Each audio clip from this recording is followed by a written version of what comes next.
FIR না নিলে থানার অবস্থা লাল করে দেব। তালডাংরা থানার আইসিকে হুঁশিয়ারি কেন্দ্রীয় প্রতিমন্ত্রী সুকান্ত মজুমদারের। বিজেপি কর্মীকে মারধরের ঘটনায় এই হুঁশিয়ারি আপনাদেরকে শোনাবো যে ঠিক কি হুঁশিয়ারি দিয়েছেন কেন্দ্রীয় প্রতিমন্ত্রী।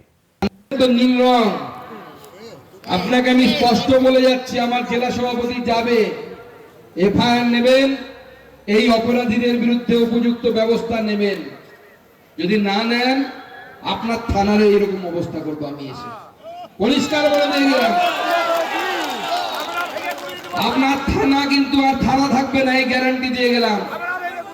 আর এই চোরেরা আপনার অরূপ চক্রবর্তী চোর আর জোচ্চোর যেগুলো আছে, এখানকার বিধায়ক ফাল্গুনি আর বঙ্কু নাকি নাম শঙ্কু, এরা যতই প্রেশার দিক আপনি আইন অনুসারে কাজ করুন, 4 মাস 5 মাস পর এদের খুঁজে পাওয়া যাবে না।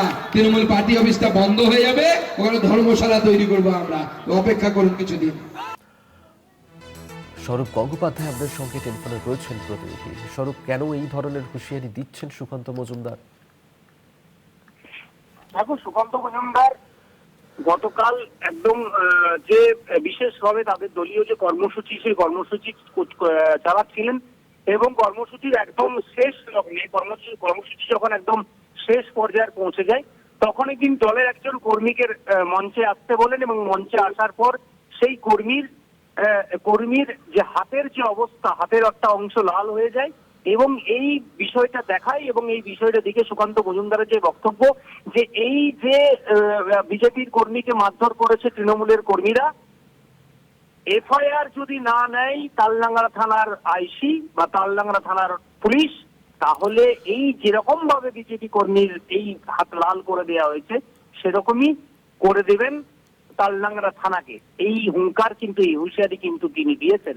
পাশাপাশি তালডাংরা থানা বলে কিছু থাকবে না, এমন হুঙ্কারও কিন্তু একজন কেন্দ্রীয় শিক্ষা প্রতিমন্ত্রী প্রকাশ্যে মাইক্রোফোন হাতে বলছেন। যখন কেন্দ্রীয় শিক্ষা প্রতিমন্ত্রী সুকান্ত মজুমদার এই কথা মঞ্চে মাইক্রোফোন হাতে নিয়ে বলছেন যে এই ধরনের অবস্থা করে দেব, তখন কিন্তু দলীয় কর্মীরা চিৎকার করে বলছেন থানা ভেঙে গুড়িয়ে দেব। এই যে একটা উস্কানিমূলক বক্তব্য, এই যে একটা বিতর্কিত মন্তব্য সুকান্ত মজুমদার করছেন, এই বিষয়টাকে নিয়ে কটাক্ষ করেছে তৃণমূল কংগ্রেসের বক্তব্য, মারধরের কোনো ঘটনার খবর তাদের জানা নেই। সুকান্ত মজুমদার তিনি হতবাক হয়ে গেছেন।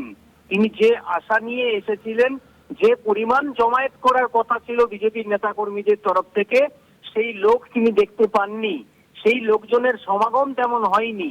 তাই সুকান্ত মজুমদার খেপে গিয়ে পুলিশকে এই ধরনের আক্রমণ করছেন। একজন শিক্ষামন্ত্রীর এই ধরনের বক্তব্য বা এই ধরনের উস্কানিমূলক কথা বলা মানায় না, এমনটা কিন্তু প্রতিক্রিয়া দেওয়া হয়েছে তৃণমূল কংগ্রেসের তরফ থেকে। ধন্যবাদ স্বরূপ তোমাকে। স্বরূপ গঙ্গোপাধ্যায় আমাদের সঙ্গে টেলিফোনে ছিলেন।